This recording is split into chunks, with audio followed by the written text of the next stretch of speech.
Hello everyone, this side Diksha Ahuja. Welcome back to my channel, Economic Zone by Diksha Ahuja. So as we all know that revision is going on, so our next topic for the revision is after demand and elasticity of demand. The topic is ordinal and cardinal approach. So ordinal and cardinal approach, I need to start with the cardinal approach first, because it is given by Alfred Marshall that used to say first that the utility, that means the satisfaction, can be measured in numbers in utils. Let's say I have eaten an apple and I have got 20 utils of satisfaction. So this used to be said by Alfred Marshall, the cardinal approach economist, right? So let's start with the important topics. I will cover all the important topics one by one of cardinal and ordinal approach. So in cardinal approach, firstly we understand the definitions of total utility, the total psychological satisfaction. Then we understand the marginal utility, the additional satisfaction gained by consuming one more unit of the commodity. Then after that we need to understand the law of diminishing marginal utility. So what is law of diminishing marginal utility? Anybody can tell? So law of DMU says that as I consume more and more units of the commodity, the marginal utility derived from each successive units goes in form. You can see in the following schedule that as the units consumed is increasing, the marginal utility is becoming zero and then negative, because there will be a limit. There will be a time when marginal utility will become zero, and after that we will eat that commodity, then it will be negative utility.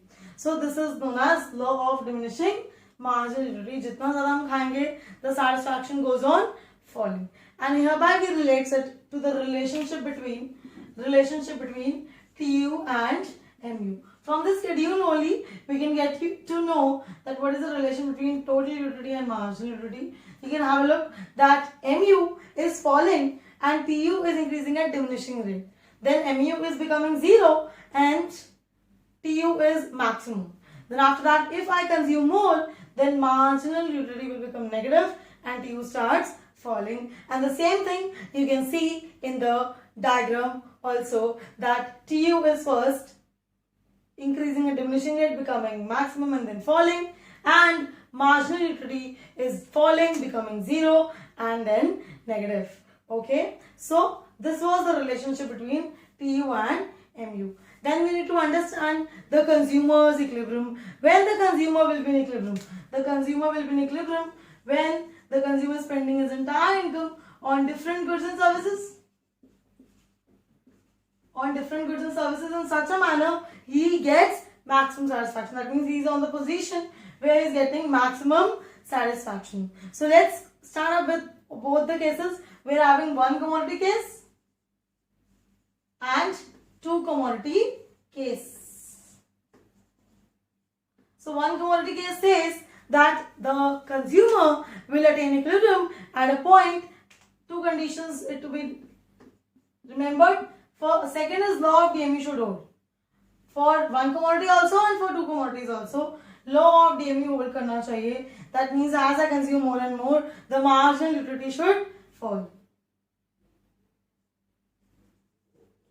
And the first is the marginal utility in terms of money, that is dividing the MUX upon MUM, should be equal to the price paid. So that is the last unit utility we get, or the marginal utility we get from the consuming of the commodity should be equal to the price paid. You can have a look on this given example that price is given and marginal utility is given, and we have explained the consumer is attaining equilibrium at a point where MUX in terms of money in rupees is equal to the price paid. As you can see, the marginal utility is falling from 12, 6, 4, 2 and 0, and the price is fixed to be 2, right? When the consumer will attain equilibrium at a point where price, that is 2, should be equal to the MUX, which is equal at 4th unit of consumption. Okay, this is one commodity case we have done. Now two commodity case. So two commodity case says that the consumer will attain equilibrium at a point where the per rupee, we are talking about two commodity case now.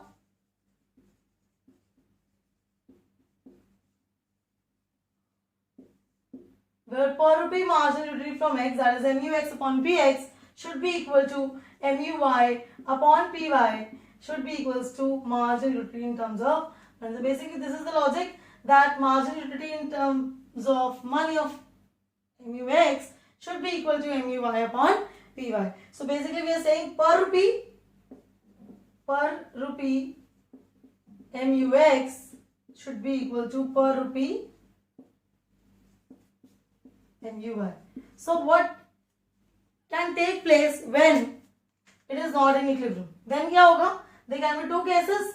First case is that marginal utility upon price of X, that is per rupee MUX, is greater than per rupee MUY.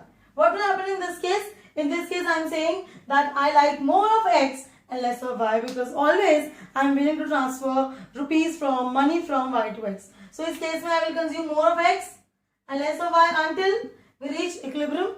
Right? As I consume more of X, the marginal utility of X will fall, and then this entire value will fall, and this entire value will rise until the equilibrium is regained. And the other case is MUY upon PY is greater than MUX upon PX. So in this case, the consumer will consume more of X and less of Y to reach the equilibrium, to reach back, to re-attain the equilibrium. So this is it for cardinal approach. Let's talk about the ordinal approach and the questions. Now it's turn to recapitulate, revise the ordinal approach in difference curve analysis. So it is totally different from the cardinal analysis, because in that analysis we understood it, the utility in terms of numbers. Now here, Jan Hicks used to say that you cannot give numbers to utility. You can just order them, you can just give the orders and ranks to them. Right? This topic is starting from certain assumptions that the model is having two goods, the consumer is rational, and consistency is present, transitivity, and last and the very important, monotonic preferences. What do you mean by monotonic preferences? More is better. That means if the consumer is given a choice between 5, 6 and 5, 7, definitely the consumer will choose bundle B, because here he is getting more quantity of one good and no less of other. So consumer's preference is said to be monotonic in this case when he prefers more quantity, right? So giving these assumptions, we start off with this indifference curve. Indifference curve is a convex shape which is telling you that all possible combinations of two goods that the consumer can consume, such that all possible combinations give him same level of satisfaction. That means on one indifference curve, all the points, all the combination of two goods are giving me same level of satisfaction. So on x-axis it comes good X, and on y-axis good Y comes, right? So this is indifference curve, and then we need to understand why indifference curve is convex to region. Indifference curve is convex to region because its slope, that is MRS, is falling. Now what is MRS? You can have a look on this table that MRS is the rate at which consumer is willing to sacrifice Y. Consumer कितना Y देना चाहता है to obtain X. You can have a look. To obtain more of X, the consumer is sacrificing good Y, and the sacrifice ratio is decreasing. That means in the beginning, the consumer is ready to give 5 units of Y to obtain 1 unit of X. But afterwards, the consumer is willing to sacrifice only 1:1. That means consumer is willing to sacrifice only 1 unit to obtain 1 unit of good X. So MRS is falling with time, right? With the consumption increases. So indifference curve is convex to a region because MRS is falling, right? So let's understand the properties of indifference curve. That is a very important topic. Properties of indifference curve. So what are the properties? There are basically 4 properties. First is indifference curve is downward sloping from left to right. Indifference curve is downward sloping. Why?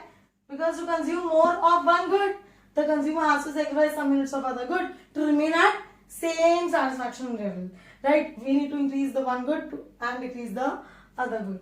And second, indifference curve is convex to region because of decreasing MRS, decreasing slope, and it happens because consumer is decreasing the sacrifice ratio. That means due to law of diminishing marginality, starting में ज़्यादा sacrifice, बाद में कम, because the satisfaction is decreasing. Third, higher the indifference curve represents higher satisfaction.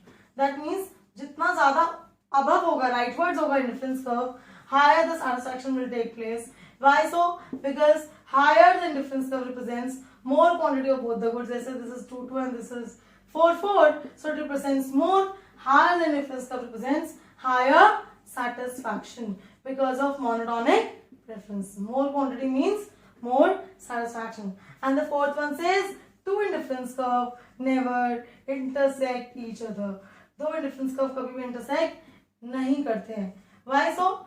Intersecting will prove that two indifference curve are giving same satisfaction. But we know one indifference curve, all the points are give same level of satisfaction. But two indifference curve, two different indifference curve, IC1 and IC2 cannot give same level of satisfaction. This B point and C point cannot give same level of satisfaction. Okay, never intersect each other. So this is indifference curve. Let's understand the concept of budget line and then we'll understand the consumer's equilibrium in IC analysis. So budget set and budget line, all those possible combinations which cause the consumer less than or equals to its income comprise of budget set, right? All those points. So you can say in this line, this line is the budget line where the entire income is being consumed, equals to income. But all the points inside this, that means the triangle being formed, is known as budget set. So we need to know the shifts in budget line and rotations in budget line. So budget line shift because of two reasons: income of the consumer and prices. So if income changes or both the prices changing, then there will be shift in budget line. So let's say income is increasing, rise in income. Then what will happen? There will be rightward shift in the budget line. As you saw that budget line is downward sloping from left to right, AB. So as the income will increase, the budget line will shift rightwards to A dash, B dash. Labeling it good X and good Y, right? But if, mind it carefully, but if any one good price will increase, let's say price of good X increases. In this case, what will happen? Just think of when the price of good X is increasing, just think what will happen. If this is the budget line, AB, this is good X, this is good Y. So price X ka badh gaya, that means I will not be willing to purchase X. So the demand of X will fall. There will be a rotation, you can say from AB to A, B dash. So you should know what will happen when the price of one good is increasing or decreasing. Similarly, when the price of good Y changes, just think of what will be the changes. And now the last one, the last topic which we need to understand is the consumer's equilibrium. What? Consumer's equilibrium under IC analysis. So when the consumer will be in equilibrium, you can have a look on this diagram that as the slope of budget line is equal to slope of indifference curve. What is the slope of budget line? Slope of budget line is Px upon Py. The slope of budget line is Px upon Py, MRE. इसका name क्या होता है? Market rate of exchange. So we are saying consumer will be in equilibrium when the slope of indifference curve, that is MRS. You can see there are three indifference curves. So IC2 will be the point of tangency. It is tangent to the budget line when MRS is equals to Px upon Py. This point is known as consumer's equilibrium under indifference curve analysis. You should always remember when MRS is equals to Px upon Py, this is the point of equilibrium. And you should know the disequilibrium cases. Also, if MRS is not equal to Px Py, what happens when MRS is greater? What happens when MRS is less? Just think of, if in the question MRS is given to be 4:1 and prices of X and Y are given to be 10 and 5. Tell me which is more. This is 4:1, this is 10 upon 5, that is 2:1. So which is more? MRS is more than MRE. So in this case, consumer wants to purchase more of X and less of Y.